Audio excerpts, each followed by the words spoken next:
All right, hello everyone. Today I wanted to talk about the Old Tibetan language. This dates from the era of the Tibetan Empire in the early Middle Ages. The Tibetan Empire expanded out from the Tibetan Plateau in the early 600s, around 618, and then fell into fragmentation in the mid 9th century, around eight in the 840s, basically, kind of around the same time as the Abbasids. We may talk about that later if there's a connection. But wanted to talk about the language. There's many resources online for Tibetan, both classical and modern. A lot of it is sort of religious oriented for Buddhism. But I wanted to talk about Old Tibetan. So this is the language of the Tibetan Empire. That's why I brought it up, because it's quite a bit different than the classical language and the modern language, as one would expect. But if you don't know anything about Tibetan at all, it's a kind of in its own category. In some ways, linguistically, it is grouped, in the Sino-Tibetan family. But it's quite unique, I think, from most other languages. There's some debate over this, where it comes from. So this is the alphabet. It's written left to right. Every letter has a vowel that's implied. So ka, ka, ga, ga, ka, cha, ja, ya, ta, tha, da, na, pa, pa, ba, ma, za, za, ja, va, ja, za, ya, ra, la, sha, sa, ha, probably not my best pronunciation. It's been a while since I've studied this, but that's the alphabet. And those are the consonants. These are the vowels. So kind of like Arabic, you have, sort of markers for certain vowels that you need, if you need that. E, U, A, O. And in this chart, the which is normally kind of a silent letter, is just here as a kind of place marker. The vowel is the like loop at the top and the bottom. So this is the alphabet. Like I said, there's a lot of material on these, on the language generally. But the main source we have for the Tibetan Empire are these the Old Tibetan Annals. We don't know who wrote these. It's a long scroll, and they are fairly terse in terms of their content, but they are written, and let me zoom in here, and this is held in the Bibliotheque nationale de France. And this is what the text looks like. And everything here, it's, the annals of the Tibetan dynasty. And you can see in red, these are like the subject headings. And the material in the red is basically an animal year. So it'll say coming down to the year of, and then it'll be an animal in this Central Asian animal calendar. And then it will give description of,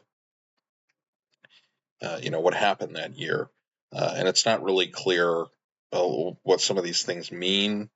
There's one of the longer entries that I don't think I'm looking at, but it talks about a battle between the Tibetan Empire and the Tang Chinese. the Tang Dynasty of China, I should say, but it doesn't really, explain. Just as a lot of people died, basically there was a battle and a lot of people died. It doesn't, go into a lot of details, but that's kind of common in the sort of annals. They have these in Europe and in the Islamic world. Just sort of what was the big event that year, or events maybe. So in terms of grammar, it's a subject object verb language. Uses case endings similar to Turkic, so you don't have prepositions, you have case endings, and you have postpositions, and the verb is at the end of the sentence. So if you learn a Turkic language or another similarly structured language, Tibetan might be interesting to try to practice. Unfortunately for Old Tibetan, there's really no published grammar. The closest you can get is a classical Tibetan grammar. I had the opportunity to study with a scholar that literally wrote the book on the Tibetan Empire before he retired. So I was lucky to, learn to read this. This was how I learned to read Old Tibetan. Basically, we read this text, and it diverges somewhat from classical Tibetan, although the level of work that's being done on this period of the language, I'm not sure, but it is different, and some of the pronunciations are different than classical or modern Tibetan. You don't have as many silent letters, whereas in the modern language, apparently you do, and it's a very unique language. How do we know about? Well, should talk a little bit about the Tibetan Empire. So, by studying this, we learned about the Tibetan Empire in the what we call in the Mediterranean region, late antiquity, or like the early Middle Ages. But the Tibetan Empire expanded into Central Asia. There's some different opinions of why that was. Some people think there was a sort of climate shift at that time that allowed the Tibetan Empire to expand because they had greater agricultural productivity, and then by the 9th century, you have a kind of another climate shift that reduces that productivity, and it's sort of speculative. People aren't really sure, but you have a similar kind of fragmentation that occurs around the same time in the mid 9th century with the Abbasid Caliphate. So it could be something there, a sort of global crisis that nobody can really understand, kind of thing, especially given the constraints, technological constraints, that sort of thing. And at this time, Tibet was not Buddhist. There were Buddhists there that so that set up monasteries, but the royal family was practiced a form of kind of monotheism.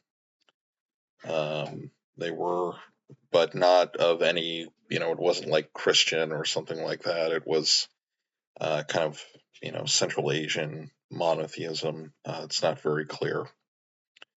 But that was the empire, and they wrote the Annals, and they spread all around into Central Asia.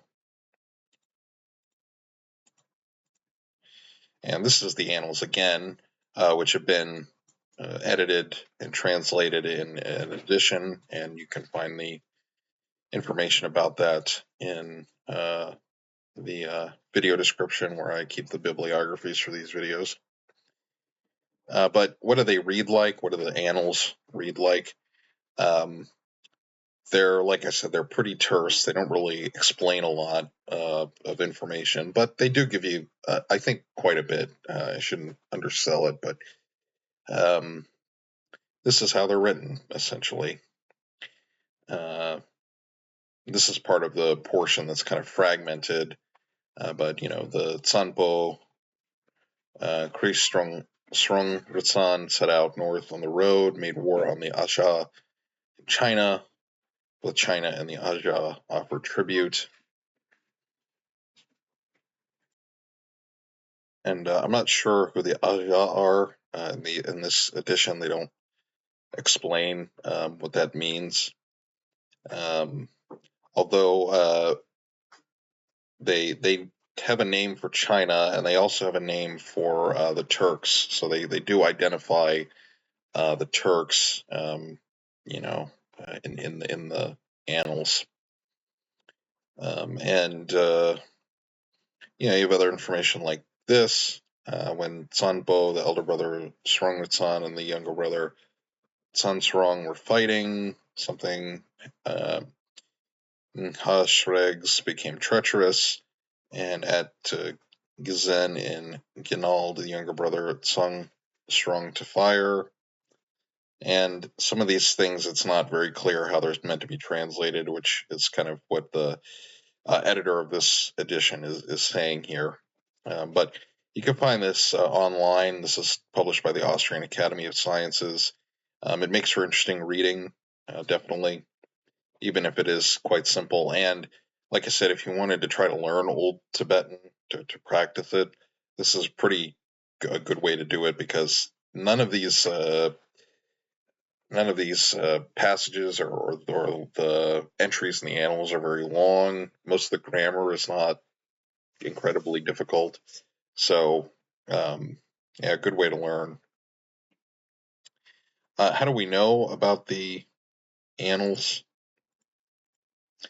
From this guy. He was a French sinologist, Paul Pelliot, and he traveled to Central Asia in the late 19th century, beginning of the 20th century, and he went to the Dunhuang in the far west of China, and he found, it had been known that there was a cache of manuscripts in Dunhuang for a long time, and they were just sort of sitting there, and the caretaker needed money for upkeep of the grounds, and Pelliot bought quite a number of them, including the Tibetan records and the discovery of the Dunhuang manuscripts. It's one of those great discoveries of that period of kind of the late 19th, early 20th century by Orientalists, and they are now Pelliot's collection is now in the National Library of France, and you can view all of them online. And others went to the Dunhuang caves. There was R.L. Stein. He came a few years, I think a year or two later, after Pelliot. He was a Hungarian, but a British citizen. We may talk about him in a future video, but that's Pelliot. He discovered the Old Tibetan Annals. How can we read Old Tibetan, translated into English? That's credited to this German. He was a Moravian, which is a Protestant denomination missionary who went to Tibet, and like a lot of these missionaries, he compiled a lot of linguistic information, and he created a Tibetan to Tibetan to German, and it's since been translated into English. You can still buy Jaschke's dictionary, and it's available on the Internet Archive. But the interesting thing about Jaschke's dictionary is he seems to have picked up a lot of the old Tibetan phrases and terms that were still in use when he was in Tibet. So it's still like basically the best dictionary to use for if you want to read Old Tibetan.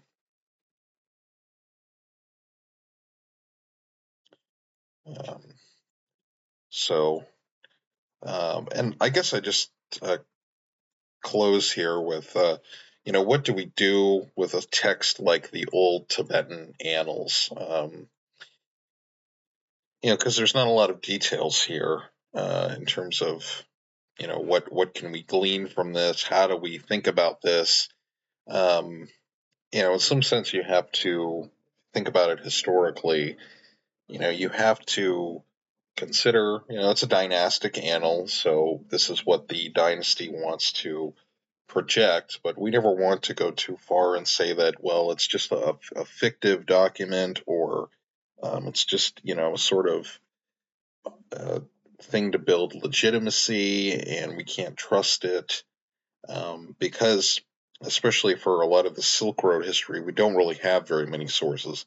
Now, the Tibetans are kind of in an interesting situation because we have the Tang Dynasty in China, so there are, Chinese records that you could, um, work with as well. But, an annal like this is a really interesting source, because in addition to the literal events it describes, you can think about, what do they think is important? Because not all of this is like battles or coronations. Some of it is like, one of the entries is like they organized a royal hunt. There were some, I think, some delegates, or embassy comes and they organize like a royal hunt for entertainment. Another one is, and this is sort of disputed. The language is kind of up for debate, but what it seems to say is there was some kind of like cadastral survey, so taking a look at all of the arable land and assessing its tax value, something that all empires have to do and is especially important, um, in this period, and even up to the present day in some sense. Um, so, these kinds of sources are incredibly valuable. But a lot of it is always, what kind of questions are you asking? And, I think the important thing is allowing the source to guide the questions rather than trying to force a problem onto it. A lot of a lot of historians that cover more modern topics can kind of think this way of asking a question, and the material's probably out there for them to do this. This is like problem based history, but with something like this, you really have to read the text closely and then let that kind of inform the way you analyze it, the way you approach it. And that's why I think doing this sort of deep reading type of work is rewarding, because this is really, what puts you in contact with the past. And this is written by someone by their own hand, and it's survived to the present day. So, okay, I think with that, I'll finish up. If I can only say another thing, it's just that, Tibetan history is very interesting, especially this period. I wish we had more sources. There's some other documents that are in the uh, uh, International Dunhuang Project that's collected a bunch of this material. But who knows? I mean, maybe there's still something in Tibet today that hasn't been discovered, or in China. We don't know.